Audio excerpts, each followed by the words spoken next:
Okay, so I was just looking at something in the news today, and I had a thought. So the thing that I was looking at was the implosion of the Jack Smith prosecution against Donald Trump. Um, the irony that the thing that they revoked in order to retroactively justify that prosecution should occur because somebody had classified documents without clearance was in fact a Department of Energy clearance, and the top level executive Department of Energy clearance is Q clearance, which would mean that they would have to talk about that specifically in the news if they were to keep it, in the open. So instead, somebody got a hold of redacted documents that were the part of the justification, and the judge unredacted the documents, and it turns out that it was retroactively removed Q clearance from DOE that they used as their justification to even have a grand jury to begin with. The raid on his personal residence, which happens to also be a large hotel, and his main offices. And what they stated in the documentation of what they seized was that there were a number of documents that they considered to be classified because they said that he didn't have clearance, and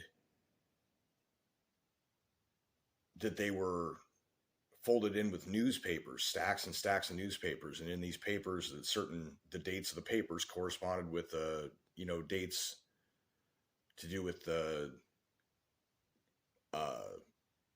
something to do with the documents. So the thing I'm wondering is, since a president, certainly a sitting president and a president on his way out before the inauguration, but after his election, certainly,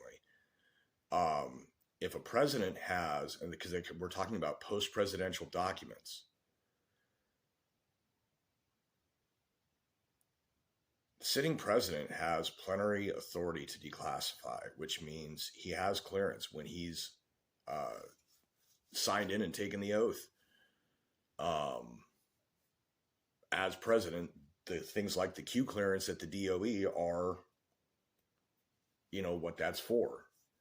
That's so that the executive plenary authority can be exercised. Well, by what clearance? Well, I'm the guy and this is my clearance. Okay. So it's all, noted in the system, as it were. So having plenary authority means that he can just declassify something without, obtaining a writ from somewhere or permission, or, he can literally, this thing right here, this document I hold in my hand is classified, except now it's not classified, so you can read it. That is plenary authority.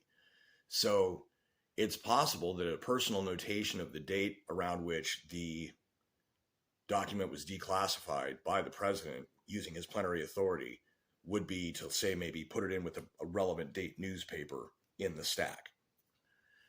Therefore, as soon as this case gets dropped by the judge, because the judge is the one who unredacted everything but this one undercover person's name to protect the source.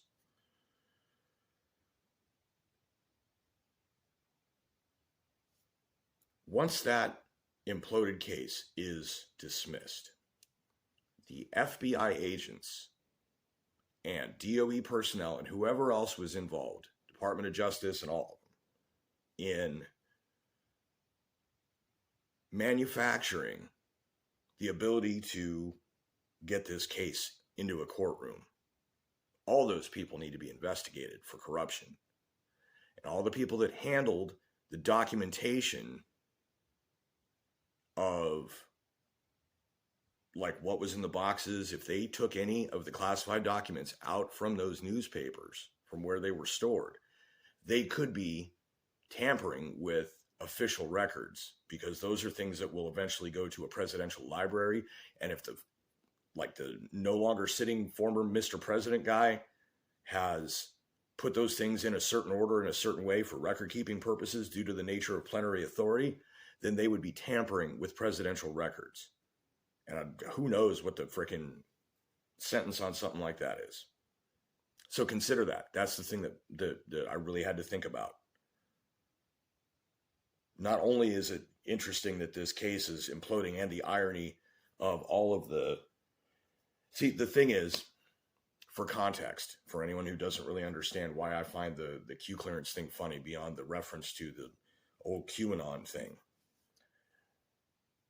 there was someone posting on the same image boards just before the takeoff of the big official QAnon brand trademark fake news conspiracy cult that I still maintain is some kind of a government operation to pacify.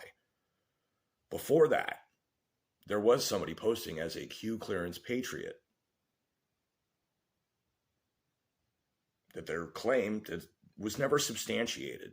The claim was that they were somebody with a high-level DOE clearance and that there was a lot of weird, hinky stuff going on.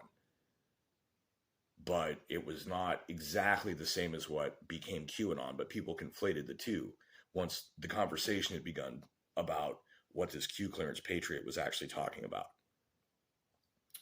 So, I don't know, man. This is all supposition, of course, but it just was very interesting to see that. I'm not saying that I think that the original QCP was Trump. I don't think that at all. But there are a couple of people that had that level of clearance. It wasn't just the president. And there was speculation about like Rick Perry, and it could have just been somebody impersonating a celebrity on an anonymous message board to mess with people. But the thing is, it became a boomer control thing. The people that really got super deep into the Q stuff were a lot older and a lot more traditional. And those image boards are not the stomping ground of those kind of people. That's boomers don't go there. So, yeah, the whole thing, everything that happened from then till now, as far as some of the personalities that came out on the internet that eventually all got swallowed up as the PSYOP kind of got canceled. And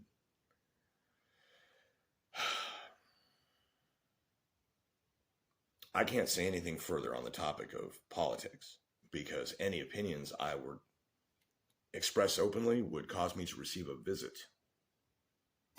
So that'll be the end of this video. Hope everybody's having a good day. I have outside lawn work to do.